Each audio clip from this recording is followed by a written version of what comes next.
கரூர் இது எப்படி இம்பேக்ட் வந்து அவருக்கு சாதகமாச்சோ, அதே மாதிரி விஜய் மேலே உள்ள பரிதாபம் அதிகமாகி அவருக்கு சப்போர்ட் பண்ணாதவங்க கூட இப்போ சப்போர்ட் பண்ண ஆரம்பிச்சிட்டாங்க. ரஜினிகாந்த் அறிக்கை விட்டாரா இல்லையா?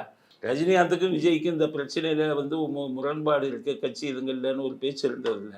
இன்றைக்கி ரஜினி ஆதரிச்சுக்கு அறிக்கை விட்டார். ரஜினிகாந்தை விடுங்க, கமலஹாசனே ஆதரிச்சு அறிக்கை விட்டுட்டார். பார்த்தீங்களா கமலஹாசன் அறிக்கை?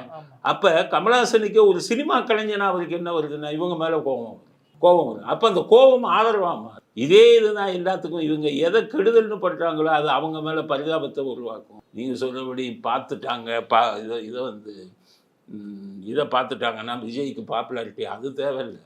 விஜய் இதை இந்த மாதிரி பண்ணுறாங்கன்னு ஒரு நியூஸ் வந்ததுலேயே இவங்களுக்கு பல லட்சம் ஓட்டுக்க போயிடும்.